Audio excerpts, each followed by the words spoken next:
incluso también regresiones lineales. Pero hay una cosita sobre la cual debemos avanzar antes, teniendo muy claro este concepto que acabamos de ver. La distribución normal responde a esta campana de Gauss que ustedes ven acá. Obviamente esto es una función, ¿sí? Y la función se expresa de esta manera en donde tengo el puntero. Fíjense que es una cosa muy espantosa. Tiene un montón, tiene el número pi, el número e, pero solamente son poquitos parámetros que responden a la distribución. En realidad lo que tengo acá es x, que es el valor de la variable aleatoria, tengo la media poblacional y tengo la desviación estándar de la distribución. Es decir, que yo conociendo la media poblacional y conociendo el desvío estándar, puedo construir solamente con esos dos valores, con la media poblacional y con el desvío estándar, puedo construir la campana de Gauss, porque el resto de las cosas son parámetros fijos. 2, el número pi, el número e, el cuadrado y el 2. ¿Sí? Todas esas cosas permanecen fijas. Entonces lo único que cambia acá es el valor que asume x, la media de la distribución poblacional y el desvío estándar. ¿Qué sucede? Ustedes imagínense que esto surge allá por el año 1600, de la mano de Gauss, obviamente, que le da nombre a la distribución de probabilidad, y era muy poco práctico ponerse a calcular. En este caso estamos estudiando, por ejemplo, valor del suelo en la ciudad de San Francisco, y decíamos que voy a volver un segundo a la distribución original de esta variable, la media era igual a 2337, como ven acá. Y el desvío estándar era 1466. Entonces, con esos dos parámetros, el valor de la media 2337 y el estándar que era 1466, nosotros podíamos construir la distribución normal de esa variable.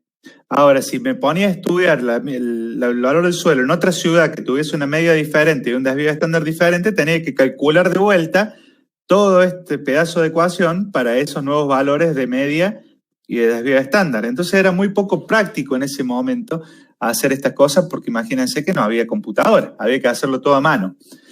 Entonces el resultado fue que una persona que evidentemente tenía mucho tiempo se puso a hacer el cálculo de todos los valores posibles de i, de la función normal, para valores diferentes de x, cuando la media fuera 0, para la media 0, y para el desvío estándar 1. O sea, armó una tabla, tabuló esos resultados, con la expectativa de que cualquier problema, cualquier otro tipo de variable aleatoria que estuviera investigando, se pudiese transformar en esa distribución que ya había sido tabulada. ¿Sí? Esa distribución que fue tabulada se llamó distribución normal estandarizada. ¿Sí? Con el objetivo de que todas nuestras variables aleatorias con cualquier media o cualquier desvío estándar lo estandarizásemos hacia esa distribución para poder usar esta tabla estadística que nos iba a decir cómo iba variando la probabilidad para cada uno de los valores de la variable aleatoria. Entonces, para estandarizar cualquier tipo de distribución, lo que se hace es calcular un valor z, ¿sí? Nuestra variable x, que hasta el momento es valor del suelo, va a pasar a ser valor z, porque ya rompemos la escala original de la variable, y para cada uno de los valores del suelo que tenemos, vamos a calcular este valor z como la media menos la media muestral menos la media poblacional sobre el desvío estándar sobre la raíz de n. De esa forma lo que hacemos es transformar la distribución muestral de cualquier variable aleatoria, la transformamos hacia una distribución normal estandarizada. Fíjense en esta distribución que tenemos acá, que es la distribución de la media muestral para 5.000 muestras, que tiene una forma relativamente normal, pero el promedio acá es 2330, 2320, como dice en la imagen, 2320. Y el desvío estándar era 1400 y pico. ¿Sí? O sea, estamos lejos de tener una media 0 y un desvío estándar igual a 1. Entonces, para calcular la forma de esta distribución que tenemos acá, lo que tenemos que haber hecho era utilizar el desvío estándar de 1400 y la media de 2320, meterlos en esta función grande que está acá de probabilidad normal y obtener el resultado. Para no hacer eso, directamente estandarizamos, entonces a cada uno de los valores muestra que estaban ahí en ese eje de abajo, le restamos 2320, que es la media de esa población, y los dividimos sobre el desvío estándar, dividido la raíz de n, siendo n 5000, que es la cantidad de muestras que habíamos obtenido. De esta forma, llegamos a la distribución o la función de probabilidad normal estandarizada. ¿Para qué sirve? Eso es lo que nos va a contar Fede ahora, pero la distribución de probabilidad normal estandarizada lo que resume es cómo va acumulándose la probabilidad de ocurrencia de cada uno de estos valores que vemos acá en la imagen. Entonces, al valor 2000, yo tengo algunas medias muestrales que han asumido ese valor, pero son poquitas, ¿sí? Si yo sumo el total de estas medias que dieron 2000, supongamos que fueron 100, perdón, y lo divido sobre observaciones que son 5000, voy a tener un 2%. Si esa es la probabilidad de obtener una media muestral con un valor cercano a 2000. Si en cambio nos acercamos, por ejemplo, acá a 2200, como ven hay más ocurrencias de medias muestrales en torno entre 0 y 2200. ¿Sí? Ya acumulamos muchas más. Entonces, si hago el conteo total de estos casos favorables y los divido sobre el total de casos, tengo una probabilidad mayor de obtener una media muestral de entre 0 y 2200. Si nos paramos acá al medio, en 2370, 2340, 2320, no sé bien cuál es el valor, tenemos casi la mitad de las observaciones. Entonces, hasta acá, hasta este punto, tengo el 50% de probabilidad de obtener una media muestral con un valor que se encuentra entre 0 y 2320. O sea, hasta acá tengo el 50%. Y así, sucesivamente, acá tendré el 60%, acá tendré el 70%, el 80%, el 90%, hasta que en el último caso ya acumulé el 100%. ¿Qué quiero decir? ¿Cuál es la probabilidad de obtener una media muestral con un valor menor a 3000, viendo este gráfico? La probabilidad es 100%, es 1. ¿Sí? Va a ser alguna de las anteriores. Ahora, ¿cuál es la probabilidad de obtener una media muestral con un valor de entre 0 y 2300? Casi 50%. Para eso nos sirve la función de probabilidad. Y ese cálculo es el que se tabuló en la normal estandarizada que vemos acá, y acá yo pegué una imagen arcaica de una tabla estadística. Esto ya hoy lo hacen los softwares, ya lo va a mostrar Mica con Infostat, pero antiguamente se acudía a esta tabla que ustedes ven acá para decir, bueno, si yo quiero saber cuál es la probabilidad de obtener un valor en este punto donde estoy poniendo el puntero, buscaba el valor Z que está acá, me fijaba y encontraba el valor de probabilidad asociado a ese punto que está acá. Es simplemente una tabla de doble entrada. Yo no sé si el profesor Monzani está conforme con la introducción como para poder tomar a partir de acá, o quiere que profundice en alguno de los puntos. Tengo el micrófono abierto, ¿no? Sí. O sea, se nota que los chicos míos no hicieron lío hoy. No, perfecto. Ni la tota está afuera en el patio. Che, no. Podemos seguir, ¿no? Me pareció perfecta y muy didáctica la introducción. O sea que querés que después viene la mía, o no sé cómo me en cámara. Sigue lo tuyo. Ahí te acabo de pasar la diapo. Yo voy a apagar la cámara y activar la tuya. Bueno. Dale.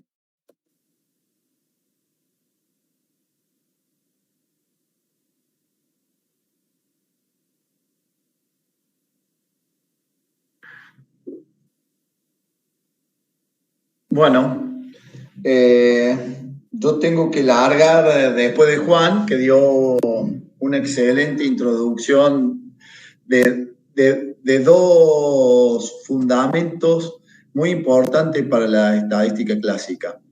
Pero en suma yo quería entrar diciendo lo siguiente, para hacerle recordar que o para afianzar el concepto de vuelta, que la estadística inferencial se divide en dos grandes corrientes, la prueba de hipótesis, que ¿qué hace una prueba de hipótesis en el fin? Yo lo trato de resumir en las ciencias sociales, generalmente, porque hablo desde ese plano. Es constatar una idea, constatar un pensamiento, constatar lo que uno cree que es un orden natural. Eso es lo que trata de hacer una estadística de hipótesis. Y por otro lado, está la estimación de parámetros que nosotros vamos a ver luego, que eso lo hacemos a través de los modelos. Y esos parámetros que nosotros calculamos, después los vamos a estar constatando dentro de los modelos a través de pruebas de hipótesis. Voy a repetir, pero ahora ya, no sé si formalmente, porque no me gusta mucho esa palabra, pero más sintéticamente, lo que Juan dijo muy didácticamente. Para llevar a cabo los propósitos esto de la prueba de hipótesis y la estimación de parámetros, la estadística clásica, que para mí es muy importante, porque es la corriente dominante de la rama de las estadísticas. También hay otros que trabajan con estadística bayesiana, solamente lo menciono para que sepan que hay otras ideas, o por ejemplo técnicas computacionales que a lo mejor trabajan con otras técnicas o tienen otros pensamientos. La estadística clásica, que como Juan mostraba con Gauss y todo, es muy antigua, se construye en base a la teoría de las probabilidades, la cual está fundada en la teoría de los conjuntos. Y esto es lógico, porque la probabilidad va a ir entre 0 y 1. Al ir entre 0 y 1, estoy cerrando el conjunto, y dentro de eso vamos a trabajar. Y además se basa en los dos teoremas que Juan los trató de explicar en su momento a través de un ejemplo que me pareció muy bueno. La ley de los grandes números, que dice que cuando n, que n es la muestra, tiende a infinito, o sea que tiende a infinito, es que yo vaya incrementando el tamaño de la muestra, la media muestral tiende a ser la media poblacional. Todo esto que se explica formalmente es una tontera, porque yo a medida que incremento el tamaño de la muestra, me voy aproximando a la población. Entonces la media muestral tiende a ser la media poblacional. Y a su vez se basa en el teorema central del límite, que ahí sí me apoyo mucho en Juan, me apoyo mucho en Juan con su ejemplo didáctico que dio, que a medida que se incrementa el tamaño de la muestra, de las medias muestrales, que fue el ejemplito que fue dando Juan paso a paso, la muestra de medias tiende a una distribución normal con media poblacional mu, que es la que estamos viendo acá, y varianza sigma sobre, esta es desviación estándar, sigma sobre raíz de n. Y observen que sigma, al estar sobre raíz de n, a medida que incrementa n, que es el tamaño de la muestra, la variabilidad o la desviación estándar se vuelve más chiquita. Entonces tiende a la media poblacional. La media muestral tiende a una distribución normal que tiende a ser la media poblacional. Y ahí está resumido en forma matemática lo que Juan expresó en forma inductiva, empírica y muy amable para lo que es la estadística cuando uno la aprende en forma de estructura matemática. A ver, che, si puedo pasar acá, porque no aprendí a pasar yo todavía.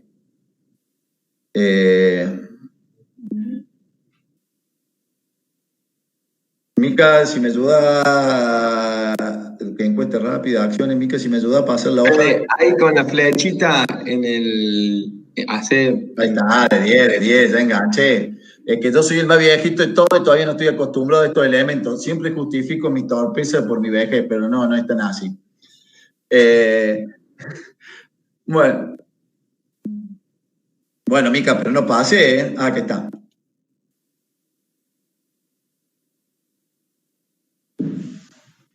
Bueno, lo que nosotros vamos a hablar ahora, nos vamos a ir a la primera parte de la desviación esta, que es la prueba de hipótesis. Una prueba de hipótesis estadística es un enunciado provisional que a través de un procedimiento juzga si una propiedad que nosotros estamos estudiando, en este caso podría ser un parámetro poblacional, que se supone esa propiedad que está en la población, es compatible con lo observado en la muestra. Es decir, lo que estoy tratando, que es un enunciado, nosotros decimos algo y que lo tratamos de comparar con lo que dice la población y queremos verificar eso. Por ejemplo, una hipótesis nula, que podemos decir, lo vamos a hacer asimilable con lo que es un juicio, decimos, todas las personas son inocentes. Eso es por ley, por un orden natural. Pues decimos, y yo no diría tanto por un orden natural, sino por un orden social. Es un principio que las personas son inocentes. Bajo la hipótesis alternativa que la persona es culpable. Entonces, lo que hace la hipótesis nula hace referencia a un estado de la naturaleza, al cual no se lo quiere cambiar,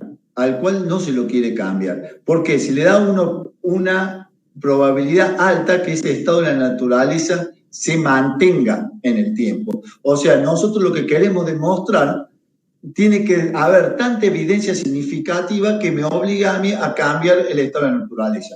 Eso pasa mucho con los medicamentos, o sea, que para que yo cambie, que un medicamento sea mejor que no dar nada, ese medicamento tiene que mostrar significativamente que produce un efecto.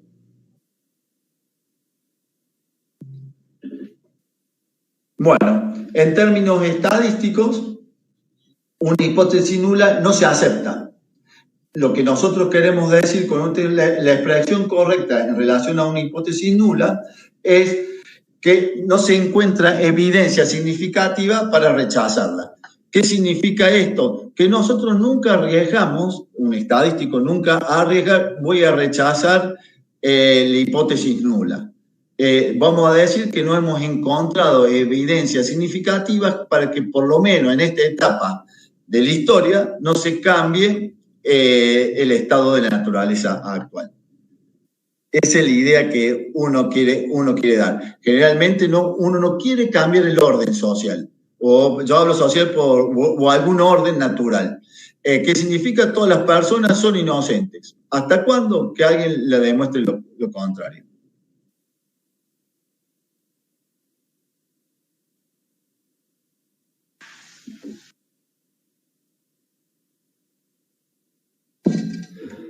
En suma, y refrescando los conceptos, la hipótesis nula lo que hace es busca si hay evidencia significativa para no rechazar el estado de la naturaleza en la condición de inocente, es decir, la hipótesis nula. O sea, yo no quiero cambiar el estado de la naturaleza. Bajo que quiero cambiar el estado de la naturaleza, que es la hipótesis alternativa, la culpable, la que nosotros tratamos de comparar con nuestro experimento. Donde el rechazo en términos estadísticos implica la aceptación de la hipótesis alternativa. Entonces, al rechazar la hipótesis nula, al no aceptarla, ¿qué implicaría? Que estamos aceptando la hipótesis alternativa. Es muy común, a ver si me sale, porque no soy muy bueno expresándolo, pero lo voy a intentar expresar de la siguiente manera. Es muy común dar este ejemplo en estadística. Si nosotros queremos entrar a una clase y no nos animamos a entrar porque si ya empezó o no empezó la clase, y nos fijamos por la cerradura de la puerta suponemos que está cerrada, y si hago así yo, para ver, nos fijamos por la cerradura de la puerta, y si nosotros no podemos observar contra la pared de la puerta donde está la puerta, entonces podemos aseverar, si no hay nadie en el aula, con un 95% de probabilidad, a lo mejor estoy dando un ejemplo, que no hay nadie en la aula y que todavía no empezó la clase. Pero le puedo errar porque esas personas pueden estar todos contra la pared. Entonces, yo puedo aseverar y no rechazar la hipótesis nula con la situación esta que observamos, y hay un 95% de probabilidad de decir que no hay nadie en el aula. En cambio, si yo miro con el ojo y ya veo de entrada a la maestra enseñando, al profesor enseñando, ya puedo rechazar, mal dicho rechazar, pero de decir hay evidencias significativas para rechazar la hipótesis nula. Espero que se haya entendido.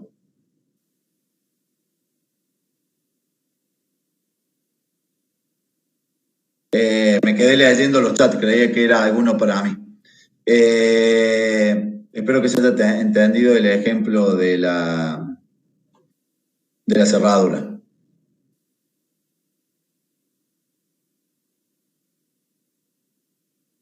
Bueno,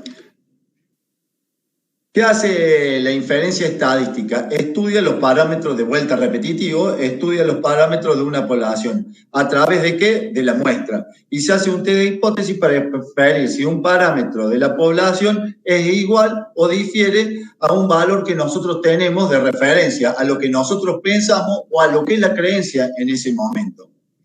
¿Qué sé yo? Tirando al azar, nosotros creemos que la distancia del mundo a la Luna son tantos kilómetros, y esa es la creencia actual. A lo mejor puede haber un movimiento que demuestre posteriormente que la distancia de la Tierra a la Luna sean distintas cantidades de kilómetros. Nosotros comparamos la creencia actual. Creo que fue medio arriesgado, pero ustedes vieron que estos ejemplos de la Luna no, pero la Tierra era plana. Después hubo que rechazar esa hipótesis nula, esa creencia, porque la Tierra es redonda, y así sucesivamente. Aunque no quiero decir nada, pero Renzo todavía se cuestiona si la Tierra es plana o redonda. Ya lo vamos a escuchar, Renzo. Lo vamos a escuchar a Renzo discutir después. No puede hablar, tiene el micrófono apagado. Bueno.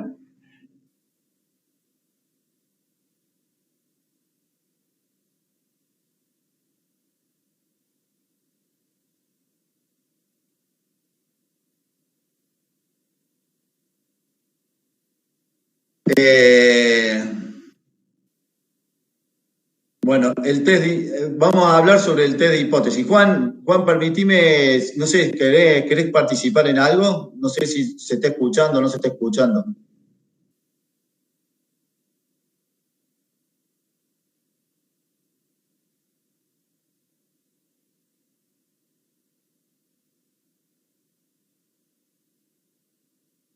No te escucho, Juan. ¿Vos me escuchás a mí?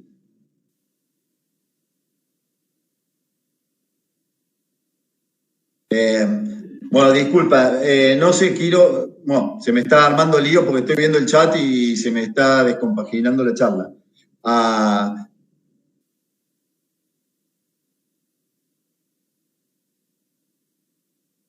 Bueno, Juan está respondiendo el chat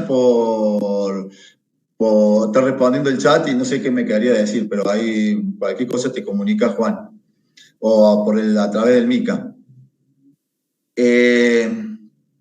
Bueno, disculpen esta descompaginación. Entonces, los test de hipótesis pueden ser de 3 alternativas.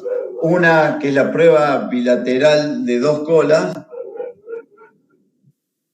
Una que es la prueba bilateral de 2 colas.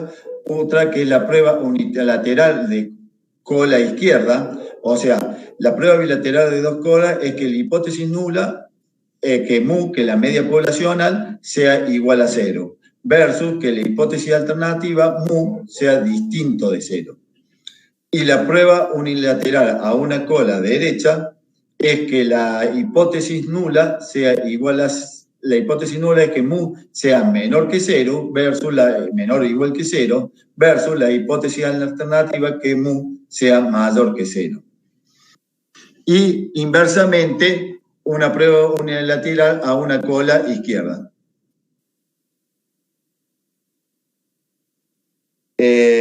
Bueno, espero que se haya entendido cómo son las tres pruebas, porque esas tres pruebas se van a usar mucho para contrastar los distintos ejemplos que nosotros propongamos como hipótesis nula.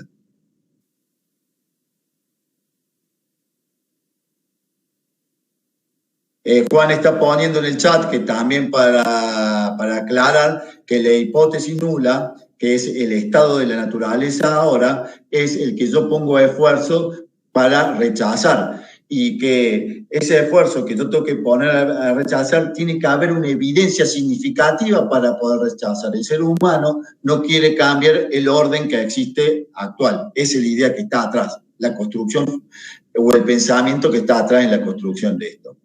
Y después, que ya me fui de vuelta, también me gustaría aclarar que la estadística y estas pruebas de la media la vamos a hacer a través de una distribución normal, a través de los supuestos que construyó la teoría, que se fundamenta en la estadística clásica. Entonces siempre vamos a trabajar para determinar estas probabilidades que yo estoy hablando a través de... Vamos a trabajar a través de una distribución normal. Eso es lo interesante de la estadística clásica, que generalmente termina trabajando con distribuciones normales y ahí se simplifica la cosa. ¿Y gracias a qué? A estos dos fundamentos que fueron expresados anteriormente. Bueno, vamos a hacer una prueba de hipótesis de media poblacional. Es la prueba bilateral a dos colas, donde yo voy a suponer que la media poblacional es muy igual a 0. A ver, me disculpen que Juan me está matando acá por teléfono. Sí, Juan, estoy atendiendo el teléfono, no sé qué hacer.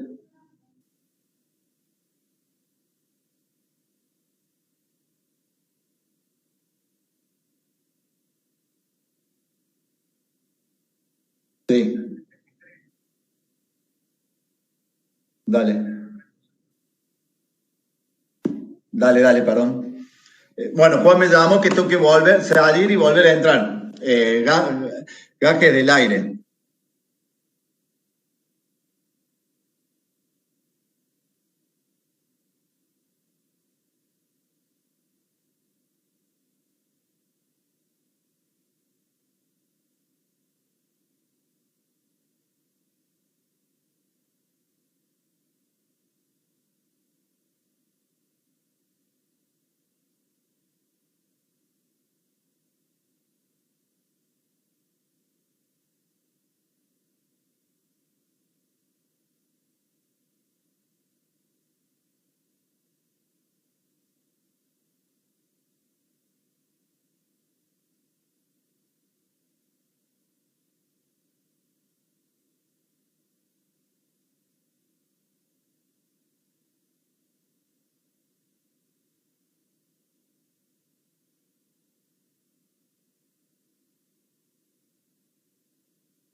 No se estaría escuchando. Me parece que entraste, no habilitaste el micrófono. Juana, ¿a vos se te escucha?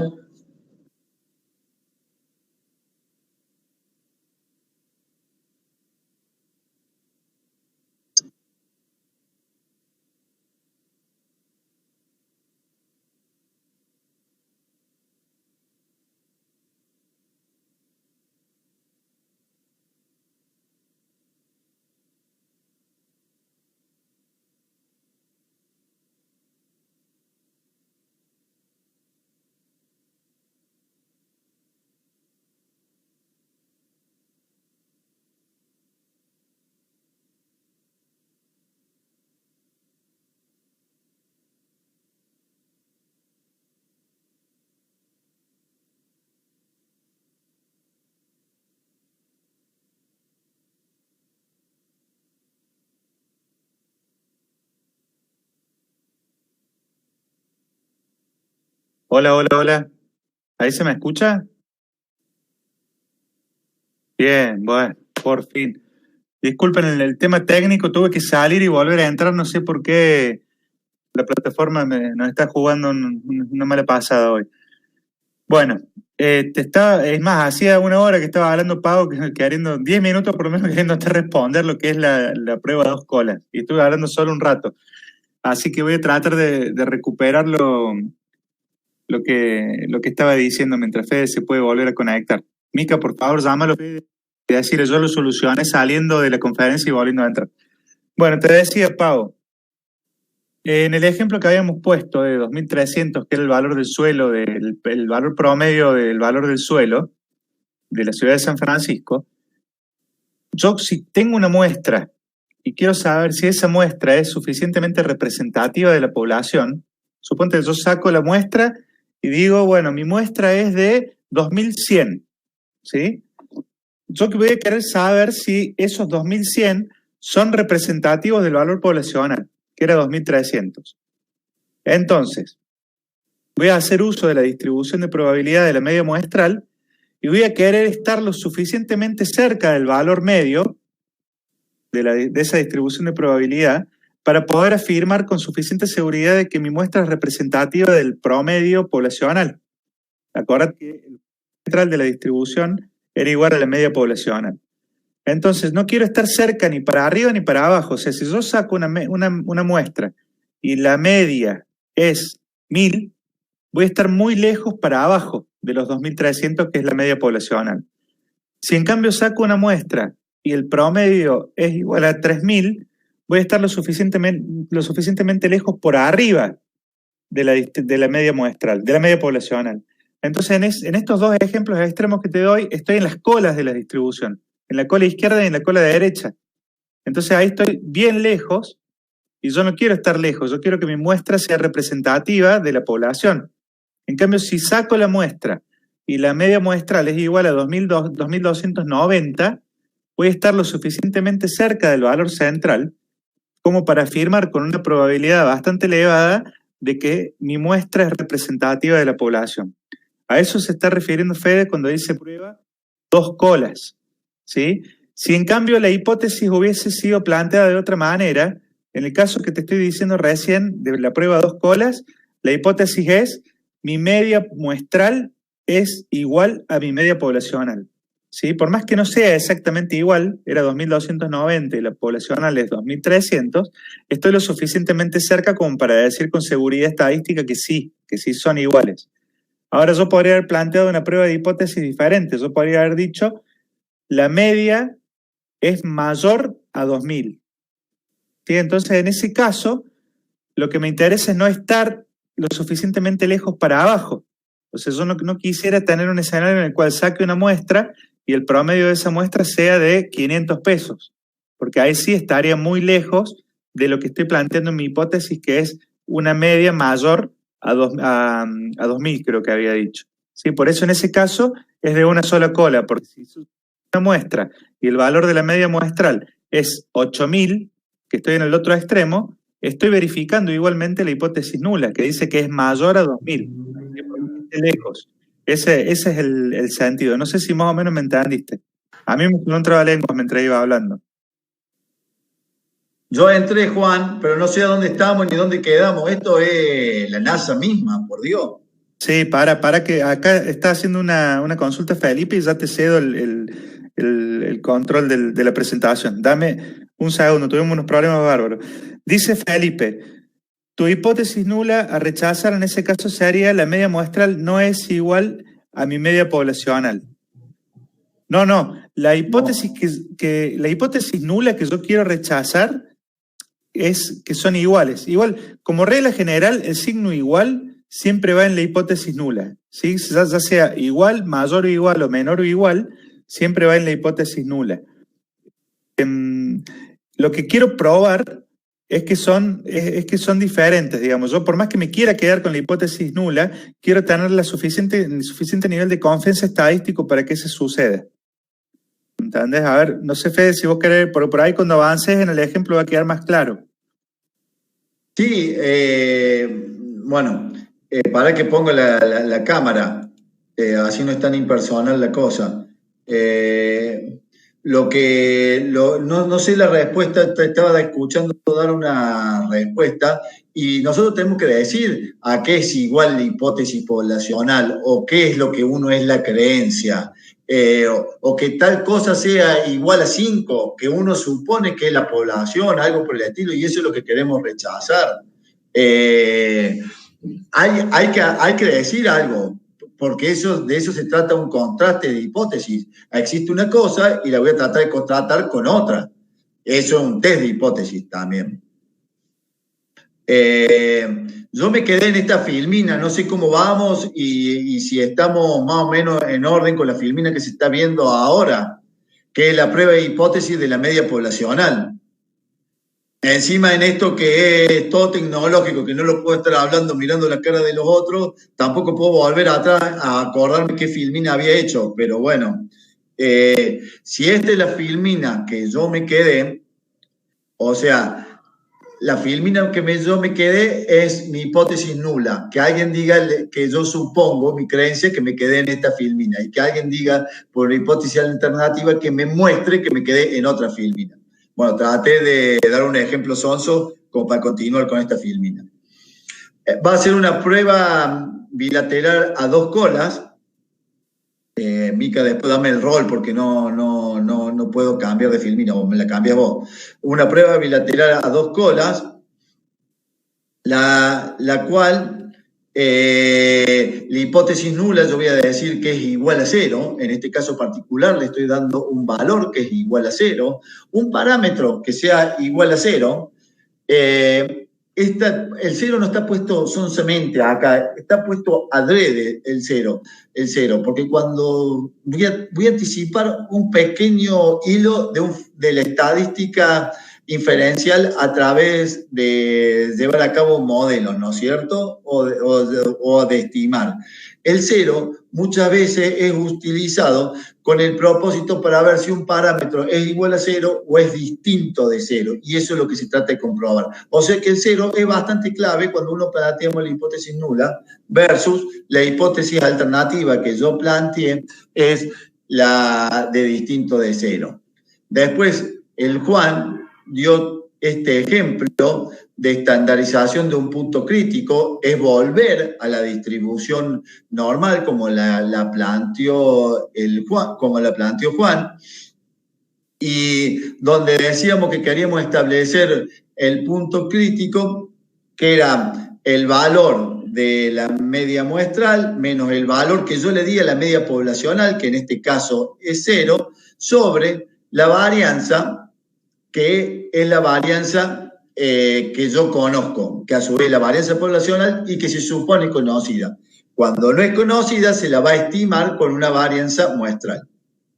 En este caso, esto más o menos lo dijimos en su momento, y este es el valor crítico estandarizado. En su momento, y en la filmina de atrás, dije que la media muestral se distribuía normal. Por eso Juan explicó el estadístico Z con una distribución normal en los fundamentos, que la media tiende a una normal con media poblacional y varianza de la población sigma sobre raíz de n. Esta la podemos aproximar con esta x media menos la media sobre sigma. El valor de estimador dentro de un intervalo, si nosotros hacemos un cambio de términos, podemos decir que la media que vamos a estimar es igual a 0, porque fue lo que establecimos en la población, más la variabilidad del estadístico, que es el estadístico Z, que es el punto crítico, que generalmente nosotros se habla en estadística a un 95%, que es lo que voy a demostrar, lo voy a mostrar en la próxima filmina, sobre la desviación estándar poblacional. Como la desviación estándar poblacional no se tiene, se hace con la desviación estándar muestral. ¿Y qué nos da? Como es un intervalo a 2 colas, nos da, como es un análisis a 2 colas, nos da un intervalo de confianza que va a estar entre el nivel inferior del intervalo y el nivel superior del intervalo, de la estimación de este intervalo. Y acá es lo importante, si el intervalo incluye al cero, cuando hacemos estos cálculos, si el intervalo incluye al cero, diríamos que no hay evidencia significativa para rechazar la hipótesis nula.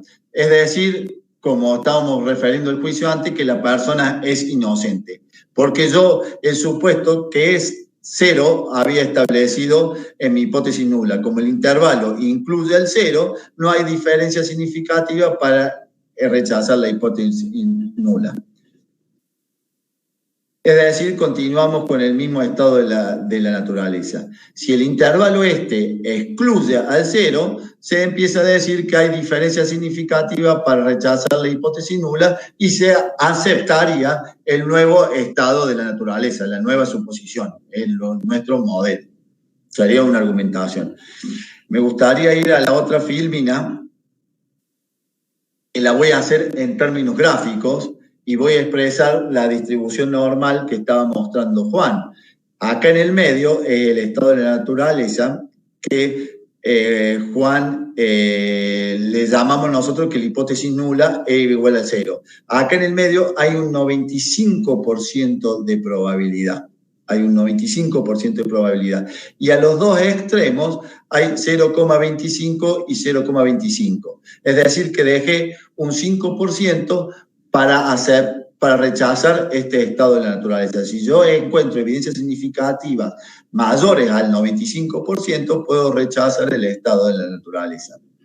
Esto se va a llamar en un futuro como el p-valor. Voy tirando nombres así, con el propósito que si alguno se acuerda cuando estamos haciendo estadística inferencial, diga, acá se mencionó el p-valor y todas esas cosas. Solamente para reflejar el nombre. Entonces yo hice un ejemplo que después estuve viendo los ejemplos que Juan dio en el práctico y son más o menos parecidos a esto. Z, un 95%, es 1,96. Yo di que la varianza era igual a 3 y la media de la muestra es igual a 1.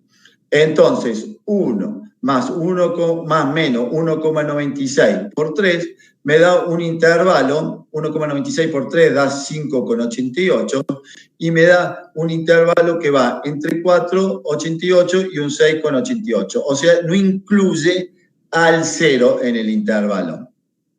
No incluye al cero en el intervalo. Con lo cual, sí. Perdón, que interrumpo un segundo. Sí. 1,96 que ustedes ven ahí en la pantalla, ese valor Z, es el valor que asume la variable aleatoria cuando la probabilidad acumulada es 2,5% del lado izquierdo. Te voy a sacar el rol de presentador un segundo para poder usar el puntero. Dale. Me había acelerado. Hola, ¿ahí está? Sí. Acá donde vemos, esto que está pintadito de gris, este triangulito, eso es un 2,5% de la probabilidad. O sea, 1,96 tengo un 2,5% de probabilidad. En más 1,96, todo esto que está para allá es un 97,5% de probabilidad. Entonces la probabilidad que me queda en estas dos áreas pintadas de gris es un 5%. Tengo 2,5% acá y 2,5% acá. No, 5 no, 2,025 está acá arriba. Yo estoy tocando arriba porque tenés vos el presentador. Claro, 2,05. Claro, 0,025 es 2,5%. Entonces, lo que nosotros queremos es estar lo suficientemente cerca del valor 0 como para tener el 95% de la probabilidad a nuestro favor, estar en esta área blanca que está acá. Si yo extraigo la muestra y la media muestral cae acá donde tengo el puntero, no es exactamente, pero está lo suficientemente cerca de 0 como para poder afirmar con un 95% de probabilidad de que son iguales. ¿Sí? Eso es lo que estamos diciendo. Fíjense, importante, acá dice 0, menos 1,96 y 1,96 porque es la distribución estandarizada, la de la tabla que yo les había mostrado al principio. Esto aplica exactamente igual para una distribución como la del valor del suelo, en donde acá en vez de 0 sería 2320 y acá tendría su correspondiente valor que nos indica lo suficientemente lejos de la media como para no estar seguros de lo que tenemos que afirmar. Pero que claro, como estandarizamos, esa escala se transforma en esto que está acá, de 1,96, 0 y menos 1,96. Esa es la gracia de estandarizar, de poder plantear la media poblacional como 0 y no como 2.300 que veníamos diciendo. Claro, vos, Juan, diste un ejemplo que habías estandarizado al último. Claro. Me retiro. No, bueno, sí. Lo que, para volver y retomar el tema, acá está interesante la estadística, porque usa la estadística descriptiva que habíamos utilizado antes. Utiliza la medida de posición, que es la media, y la medida de dispersión, que es la desviación estándar o la varianza, que fue lo que dijimos los otros días. Yo muevo mi cursor, pero no se mueve porque no soy presentador ahora. Pero lo que están planteando es justamente ese intervalo, las dos grandes fuertes que tiene. La media, que era lo que establecimos alrededor del 0, que dijimos que la media poblacional era cerca del 0, y después la variabilidad. Entonces me lo da un intervalo. Y la estadística que está haciendo, arriesgando mucho menos. Está arriesgando no solamente un punto, no está diciendo el valor de certeza de un punto, sino está diciendo entre tanto y tanto puede estar la media. ¿No es cierto? Y si está fuera de ese rango, digamos, estamos errados en nuestras creencias actuales, estaríamos afuera. Y entonces sí hay evidencia significativa para rechazar la hipótesis nula. Bueno, el ejemplo que yo di, que Juan que Juan ahí lo aclaró mucho mejor, fue que el intervalo iba a estar entre 4,88 y 6,88. Entonces la prueba esta bilateral de dos colas, no incluía al 0. Y al no incluir al 0, podemos decir con un 95% de confianza que se rechaza la hipótesis nula. Mica, ¿estás al pie del cañón o estás medio que afuera? Acá estoy. Bueno, porque ahora yo dije la media poblacional y a vos te traes la media muestral, ¿no es cierto? Exacto. Tenemos que hacer los pases como en la radio. O sea, yo voy hablando y vos tenés que ir hablando hasta que yo me aleje. O vos me des la despedida, ¿no? Digamos. Claro. Bueno, siguiendo con el ejemplo magistral de Fede y su clase excepcional, salvo por la parte de esa ausencia y ese bache en blanco que hubo ahí que no sabíamos qué hacer, excelente todo. Así que bueno, ahora voy a agarrar todo el rol de presentador. Y voy a tener que aparecer. Dale, yo me doy de baja, Mica, así es más fácil esto. Dale, para que no sea tan impersonal, como dice Fede. Bueno, cualquier cosa nos quedamos en contacto, ahí estamos hablando. Te dejo una vez. Bien, gracias. Buenísimo. Ahora, continuando un poco con esto de los intervalos de confianza y las pruebas de hipótesis, otro caso donde se puede aplicar es para comparar la media entre dos muestras que pueden ser distintas, o sea, independientes, o muestras que estén relacionadas. En este caso, en este tipo de problemas, como acá pueden acompañarme en la lectura, vamos a tener siempre dos variables. Una cuantitativa, o sea, la variable dependiente que se compara, es decir, yo quiero calcular la media de, el peso de las personas, o la media del salario, la media de la población, de la pobreza. Y la variable cualitativa tendría que ser dicotómica en el sentido de que represente dos clases, dos tipos, o por ejemplo, dos dietas que una persona está siguiendo. Entonces yo quiero medir si la dieta 1 o la dieta 2 ayudó en la disminución del peso. Bueno, entonces mi variable cuantitativa sería el peso la disminución del peso, y la variable cualitativa sería la dieta 1 o la dieta 2. Otro ejemplo, si quisiera comparar, que lo vamos a ver más adelante, la que de recién eran dos muestras independientes, pero si tuviéramos dos muestras que estén correlacionadas, dos variables correlacionadas, tendría que ver algo con un antes y un después.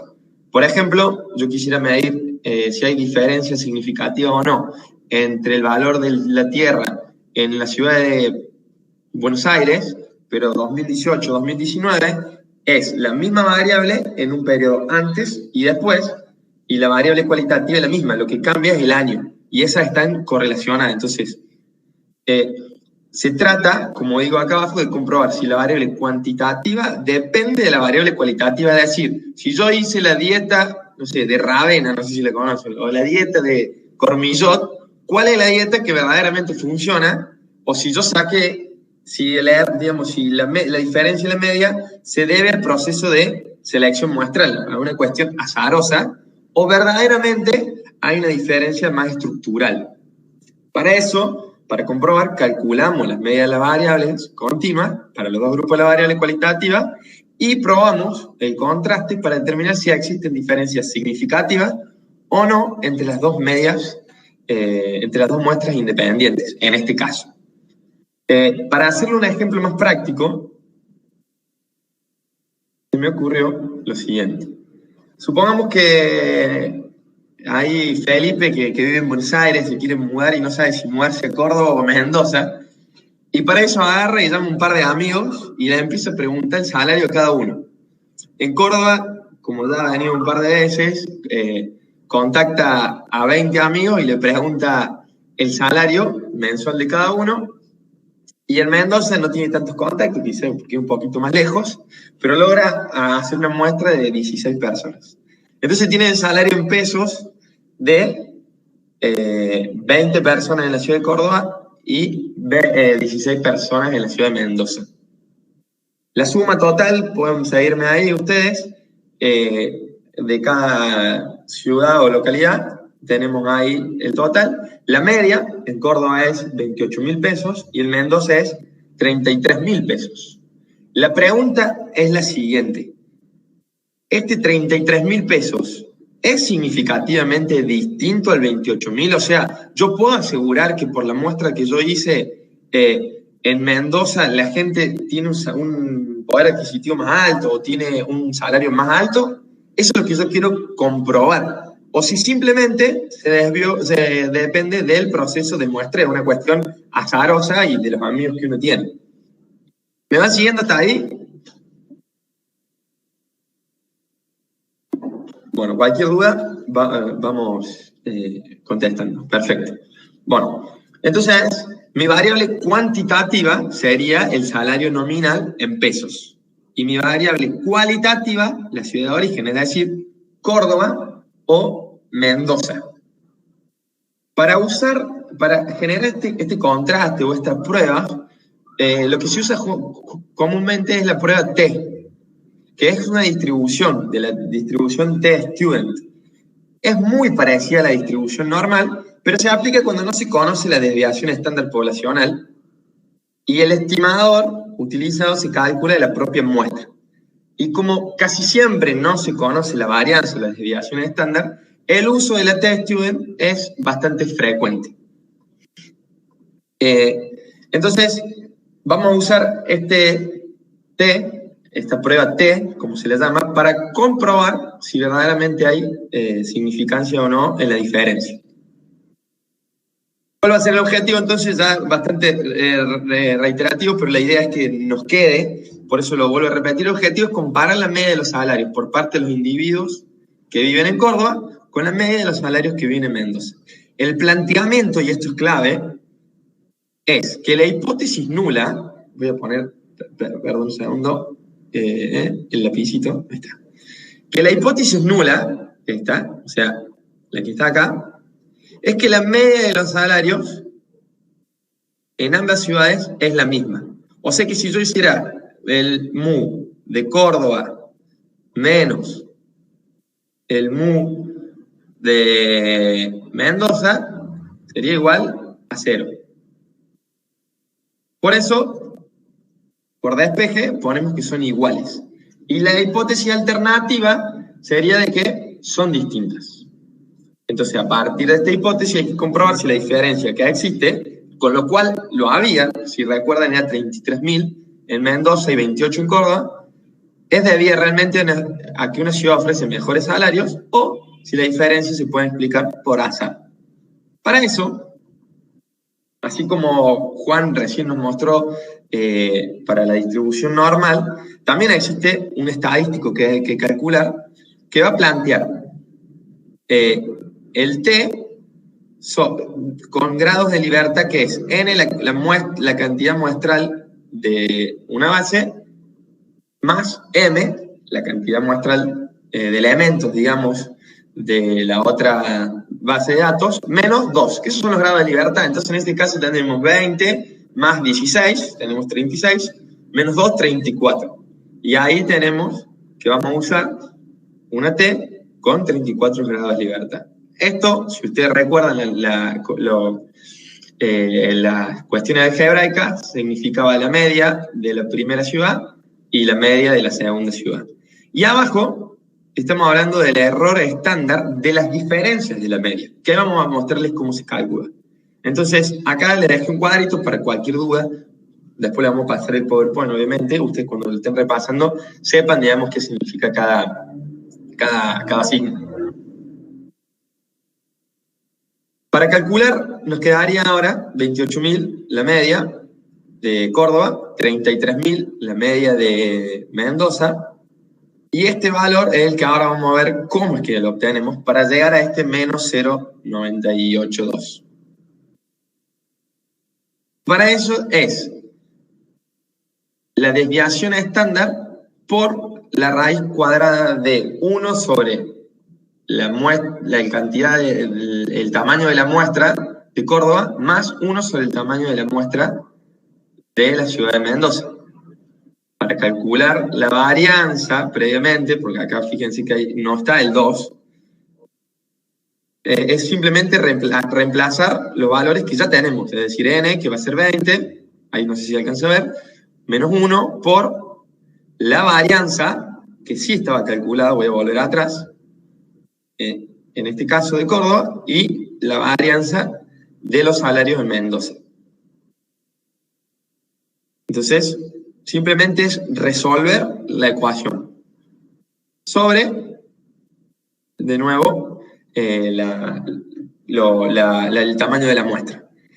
Cuando obtenemos, nos da 14.000, le hacemos la raíz cuadrada y por fin obtenemos este valor que buscamos, que es, como les dije, el error estándar de las diferencias de la media. Con ese valor, el que yo obtengo es el T, para poder comprobar con algunos T críticos, como recién mostraban los chicos para las distribuciones normales, si rechazo o no rechazo la hipótesis de igualdad, la hipótesis nula. ¿Cómo hago eso?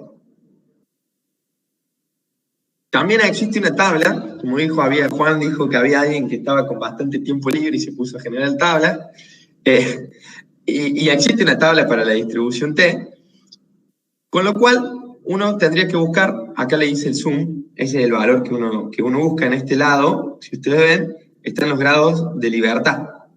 Y de este lado, el nivel de significancia. Como lo vamos a hacer de dos colas, sería el alfa, que es de 0,5, 0,05, un 0,5%, para después, cuando Fede recién decir con un 95% de confianza, bueno, este es nuestro intervalo, y lo dividimos en dos. Por eso es que sale el 0,025, que es el 2,5%. Entonces uno simplemente cruza los datos y obtiene que el valor crítico, el T crítico, en el cual yo puedo determinar el umbral y comprobar las hipótesis, es 2,03. Como es de dos colas, voy a tener un menos 2 y un más 2, que visualmente lo vamos a ver en este caso. Miren, yo le había puesto el efecto para el final, pero la T tiene también media 0, no sé si 0 sale feísimo, y acá le puse El T crítico es 2,3 y menos 2,3. Nuestro T cae en la zona de no rechazo. Esta es la región de no rechazo, como le explicaba Fede, que es muy similar a lo que veíamos recién. Y en estas regiones, que son las de sí rechazos, el valor no cayó ahí. Con lo cual, ahí que hablábamos de Felipe, si tenía que decir, no podemos tomar una decisión y decir, sí, esa con un 95% de confianza no hay evidencia suficiente para rechazar la hipótesis nula, que era que son iguales los salarios en Córdoba y o Mendoza. No sé si hasta ahí quedó claro. Por eso ahí le puse el aprobado de son iguales. ¿Alguna duda hasta ahí? Veo que están escribiendo. Muchos. Eso es malo. Ah, bueno, buenísimo. Sí, podemos volver.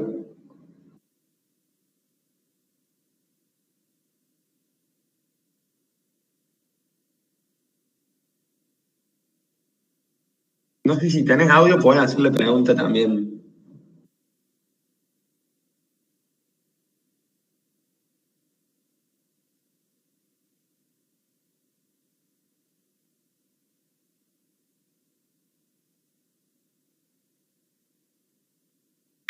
¿Se me escucha? Se me fui. ¿Qué valor tomó T?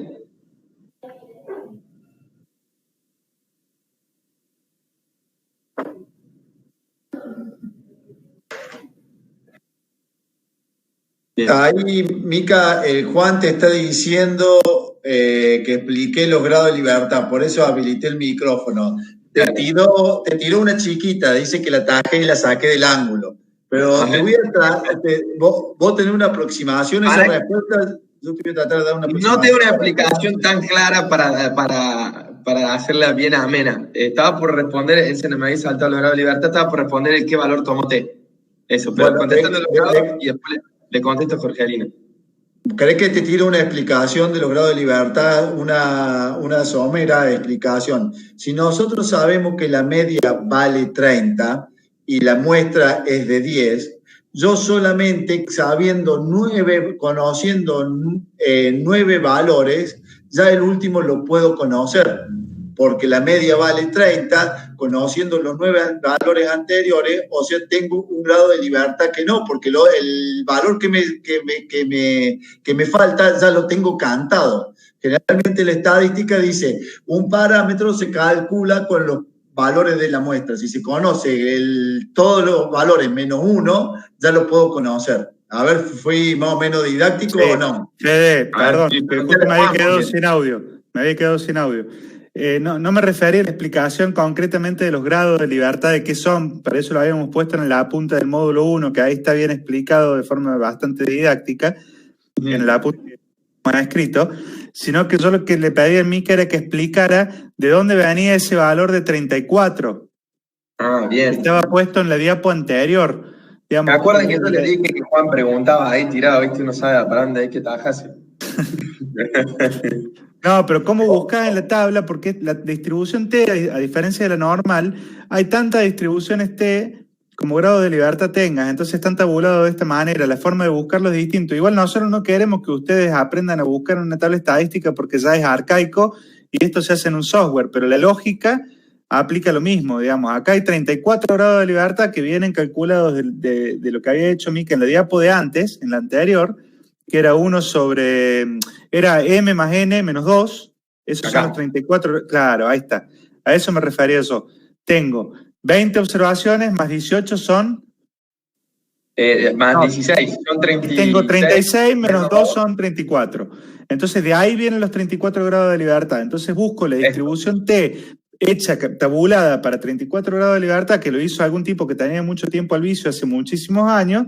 Me fijo en la probabilidad deseada, que es el umbral crítico que voy a definir para aceptar o rechazar la hipótesis, en este caso que está ahí puesto 2,5% de cada lado, y me fijo cuál es el umbral crítico que está calculado ahí, que es 2,03. Y a eso es lo que comparo contra el valor T obtenido para este problema en particular, que era 1,98, creo, Mica.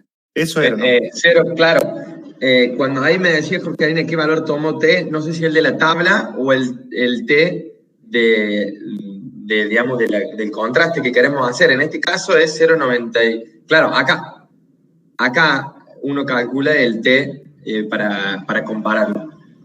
Y esta es la ecuación, digamos, es la diferencia arriba es de las medias entre una ciudad con respecto a la otra, de salario, o suponete que sea, no sé, cualquier variable que uno esté estudiando, sobre el error estándar de las diferencias de medias. Y el error estándar se calcula, de esta forma.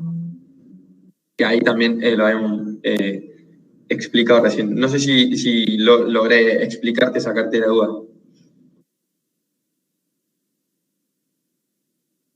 Bien, claro.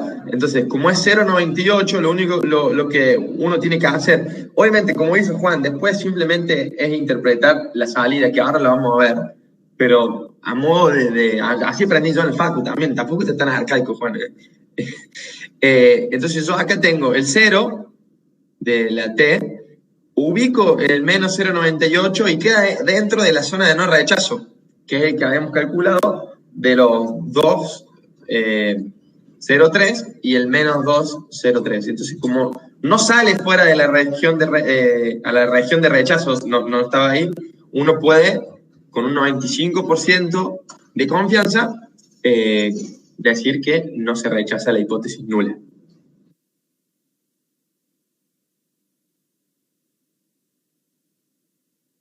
Si fueran más, ya ahí se usa un análisis ANOVA, me parece, no sé, Juan, corregime vos, pero creo que ya se hace un análisis que se llama ANOVA.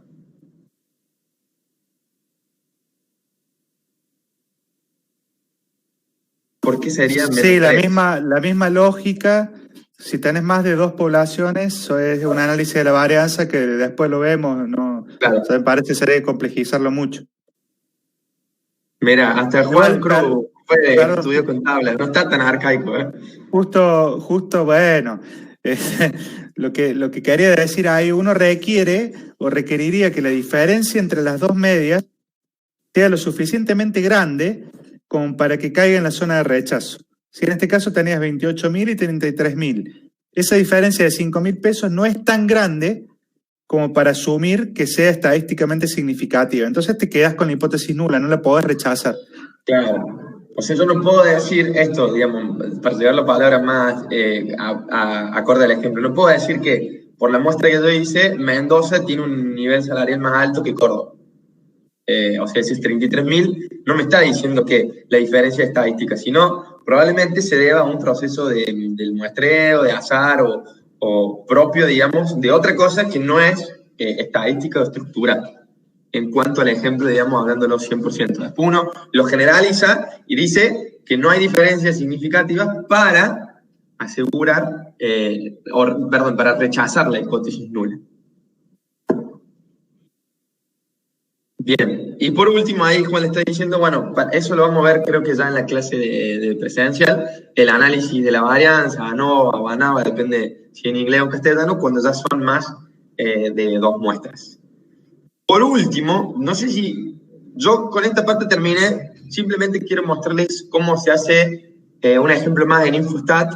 Por eso a la hora de pasar ahí, antes de pasar y compartir la pantalla, si alguno tiene una duda, abrimos este pequeño espacio ahí para poder escribir, y si no, voy abriendo el Infostat para hacer el ejemplo.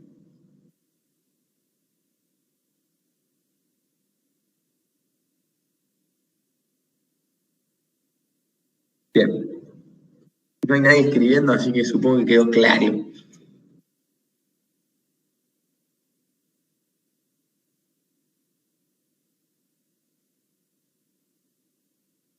Bien, buenísimo. Sí, o es un offside masivo, Mica, o anduvimos muy bien.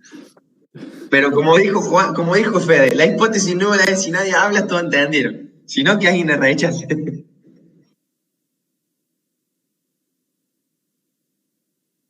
Así como es inocente hasta que se demuestre lo contrario, si nadie habla, entendieron todos. Bueno, voy a compartir la pantalla y ahora vamos a ver un ejemplo de Infostat. Cuando dicen la media,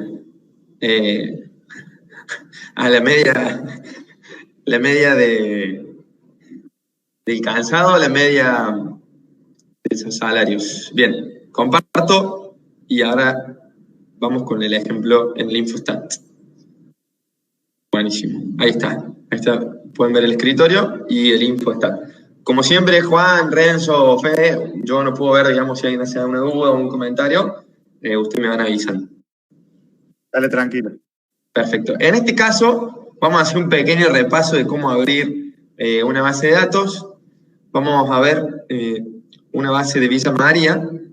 Para abrirla, uno ya con más cancha, supongo que han practicado en la semana, cómo abrir. Simplemente arrojamos ahí, buscamos la configuración para poder adaptar la tabla y que el Infostat la lea bien. En este caso no lo está haciendo, pero está marcado tabulador, así que le pongo previsualizar.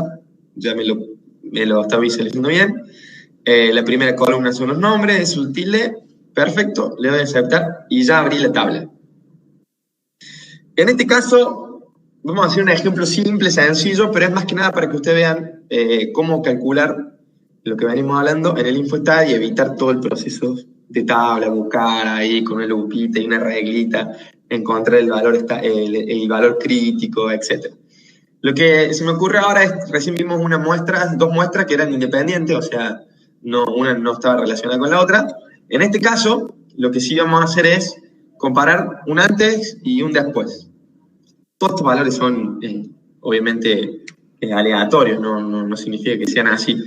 Pero la idea es, yo tengo los valores del unitario del suelo en Villa María. En Villa María lo usé porque sé que Paola creo que era de Villa María, así vamos usando ejemplos de acuerdo a la ciudad y a la localidad de cada uno.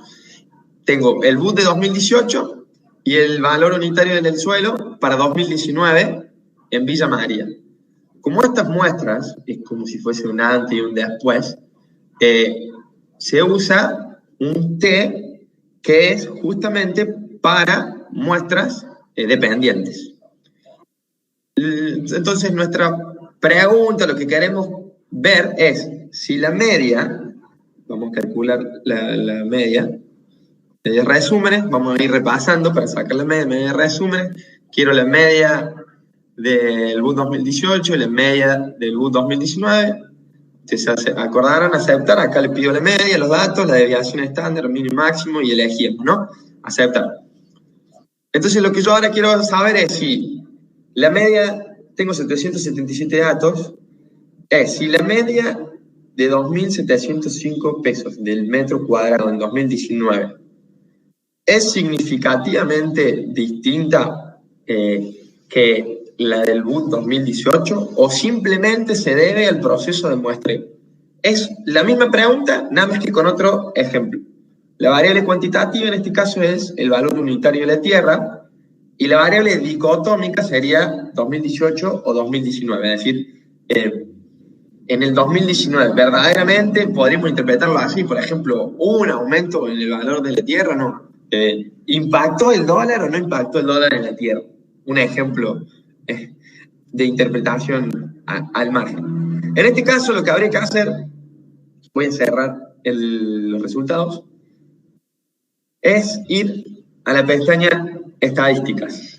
Si se acuerdan, nosotros vimos medidas resúmenes, tabla de frecuencias, probabilidad y cuantiles. Ahora vamos a ampliar un poco más el herramienta en el Infostat y lo que vamos a hacer es inferencias basadas en dos muestras. Acá ustedes verán que hay muchas pruebas y voy a hacer un paréntesis para aclarar. Para hacer estas pruebas es necesario como garantizar que tienen la misma distribución las dos, ¿no? O sea, normales o la t-Student que se asemeja mucho a la normal. Cumplen muchos supuestos. Entonces, por eso, previamente se hacen algunos cálculos para corroborar justamente estos supuestos. Si la prueba que quisiéramos hacer procede de dos muestras, perdón, si el test que queremos hacer procede de dos muestras que son independientes, tendremos que usar la prueba T. Pero como en este caso están dependientes, el Infostat te dice que están apareados. No sé por qué. Cuando esté Marianito le podemos preguntar por qué se dice así. Pero lo que nosotros tenemos que usar es la prueba T apareada. Mica, Sí, son apareadas porque vos para cada observación tenés un par de datos. O sea, para cada uno de tus datos tenés el valor en 2018 y el valor en 2019. Por eso son apareados. Para la casa de Pepito tengo el valor en 2018 y el valor en 2019. En tu ejemplo anterior, que eran independientes, el caso de los salarios, yo tenía el sueldo de Pepito en Córdoba y el sueldo de Josécito en Mendoza. Y son objetos de estudio distintos. Por eso es la terminología. Déjeme meter a mí. El apareado, por eso. Es como el No, la Bluetooth. palabra, poco National Geographic tenés, Mica, con la palabra apareado. Yo apareado dos celulares, digamos, con Bluetooth, así, no sé. Y Mica, y también se hace con la ballena, y no sé con qué ejemplo querés ir, pero bueno, sí, Mica, apareado es muy ejemplo, uno al lado del otro, uno relacionado a otro. Podríamos haber usado otro adjetivo, digo. Son correlacionadas, hasta Javier ya viene diciéndote lo que ha apareado. Bien, bueno, sigamos.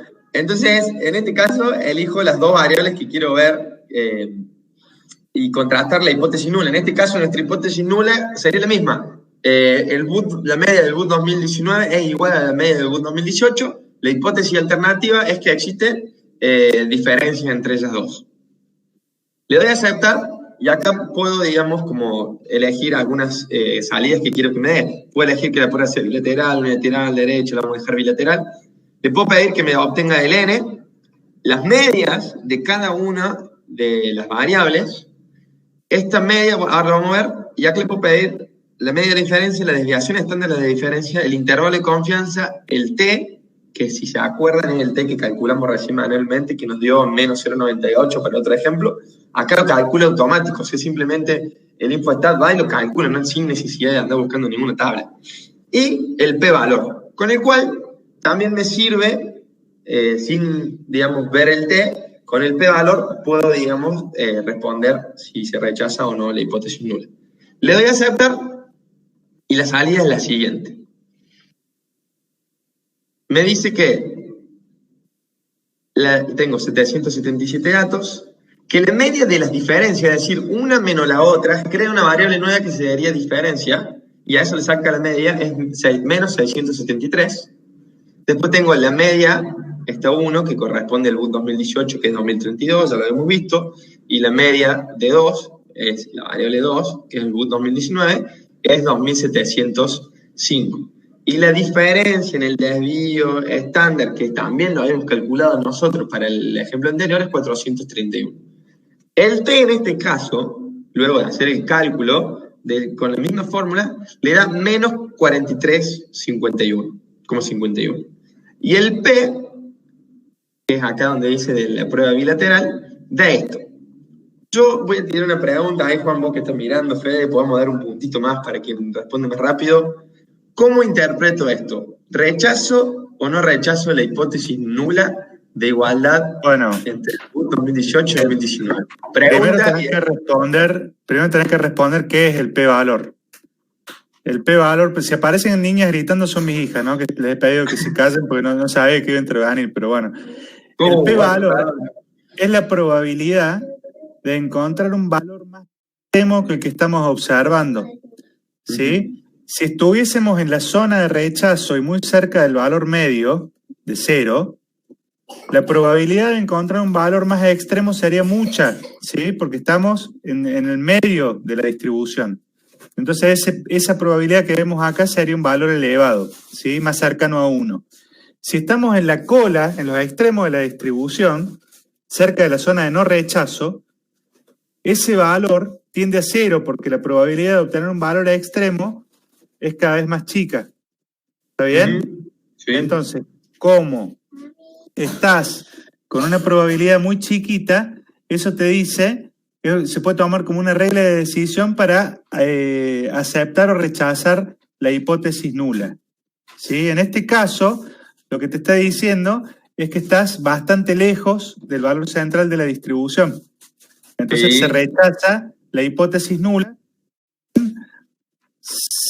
0,999 de confianza. ¿Está bien? Es 1 menos ese p-valor que está ahí. Había que darle a ver si podían interpretarlo. porque había otra pista, por ejemplo. El T que nos da es muy alto. Ahí está la respuesta, Jorge. Lo que te va a decir Mica ahora es la respuesta a lo que estás preguntando. El T, esto sigo con eso que estaba diciendo, no estoy leyendo por eso.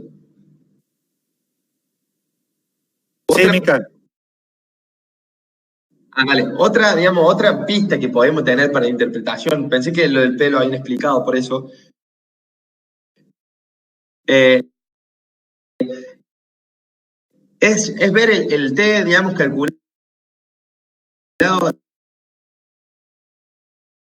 en base a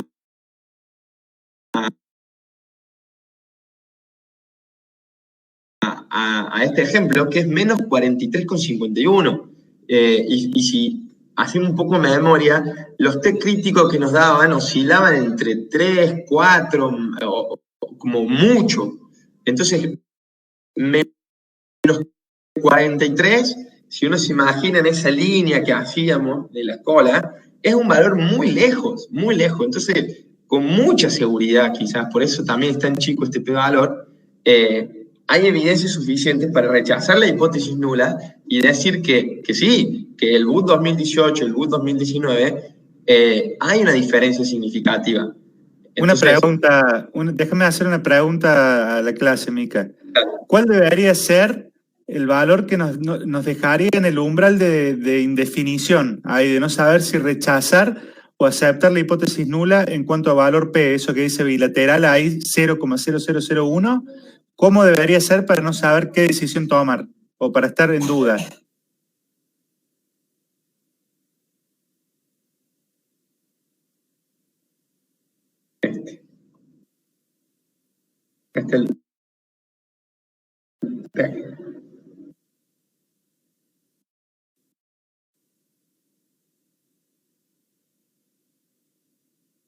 No estoy viendo si contestan. Exacto, Jorgelina, casi.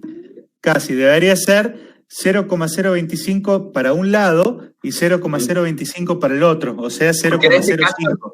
Claro, porque en este caso es bilateral. Por eso. Claro. Igual César puso 0,95. Yo entiendo que entendió la lógica, nada más que es 1 menos 0,95. Exacto. Ahí está más 1 también, sí. Bien, entonces con este test contrastamos y rechazamos la hipótesis nula. Se recibe mismo en el caso en que la diferencia entre las medias no significaba que eran diferentes estadísticamente, y en este caso vimos que esta diferencia sí es significativa en términos estadísticos, y uno podría asegurar con un 95% que son distintas. Bueno, lo que yo quería mostrarles era cómo poder hacerlo con esta herramienta del InfoStat. Obviamente, cuando volvamos a hacer el encuentro presencial, vamos a hacer más casos y algunos otros que vamos a ir viendo en la semana que viene, como regresión y otras cosas. Así que vayan jugando un poco y probando con algunas bases. Yo les voy a pasar esta base también para que ustedes vayan probando y jugando. Cosa de que cuando demos a la presencial podamos también trabajar con otras nuevas y ya tener un poco más de timing para manejar el InfoStat.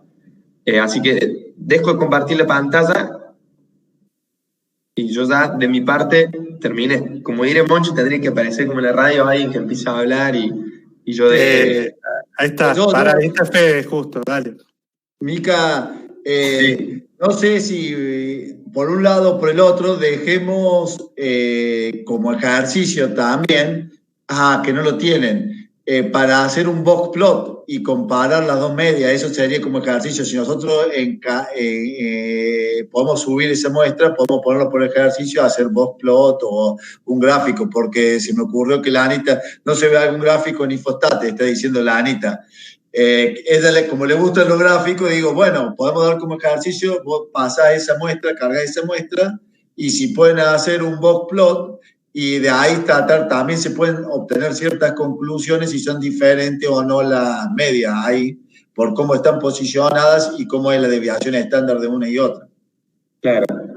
O lo podemos aplicar en la clase presencial nosotros también. No, me parece buena sugerencia de actividad, Fede, está buena. Le demos las gracias a Fede por darnos tareas. Gracias, Fede. No sé si hacemos el boxplot o lo dejamos. Bueno, lo dejamos tarea, si no lo muestro ahora un boxplot. No, tarea, déjalo como tarea, que está bueno. Me parece que es algo que ya vimos y que se relaciona con esto, una buena idea. Y una sugerencia que agregar, que lo haga Anita San Martino y lo comparta por todos, porque la flota y pedir ahí en el grupo. Creo que con esto estás generando justamente eso que acabo de leer. No va a preguntar más nadie. Más nada, nadie va a preguntar nada. No, bueno, hay que incentivar, está bueno, Ana. Che, bueno, la idea, ahí te contesto, Juan. La idea era que nos sobrara un ratito para consultas, si bien mañana va a haber un espacio a las 10:30, de 10:30 a 11:30 para dudas. Estaría bueno que se pongan a repasar el material y mañana se puedan conectar si surgen dudas en función de lo que hemos estado viendo. Pero igual queríamos dejar unos minutos al último de la clase para que pudieran plantear cuestiones que no han quedado claras. Acá, por ejemplo, Juan Cruz está diciendo, ¿de qué dependería la elección del intervalo de confianza? 90, 95, 99. Y básicamente va a depender del miedo que tengas vos a tomar la decisión. Y otra, si, por ejemplo, si yo soy un organismo que apruebo los medicamentos, Juan, si te doy un 90%, me va a temblar como organismo, o sea, va a querer que muchas veces sea más exigente en aprobar un medicamento. Por eso generalmente se pide que para rechazar el estado de la naturaleza a uno, del actual, la prueba de significancia sea más exigente. Sí, comúnmente se suele usar 90, 95,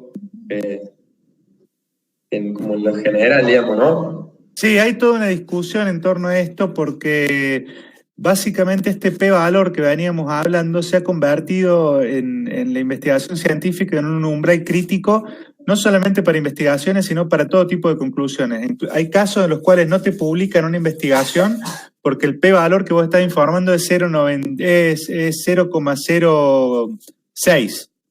Sí, es una estupidez eso, pero se ha instalado como un tótem, este 0,05, y en realidad se está teniendo a informar esto en el contexto. Como bien dice Fede, hay problemas para los cuales no requiero tanto nivel de seguridad. Si estoy hablando de un problema de salud pública y es un organismo de control federal el que está haciendo el estudio, seguramente va a querer tener mucha probabilidad de no errarle en sus conclusiones. Pero si es un problema mucho más disperso, un problema social, un fenómeno social más difícil de observar y mucho más disperso, seguramente con un nivel de confianza menor va a ser suficiente, ¿sí? Yo propongo ahí unos minutos, no sé, miremos atentamente el chat para ver si alguien tiene alguna duda para plantear y si no, bueno, ya vamos dando por cerrada la clase y nos vemos mañana para los que tengan alguna duda que surja en el camino. Uh-huh. De 10:30 a 11:30, de 10 a 11 era, recórdanos, Juan. 10:30 a 11:30. Perfecto.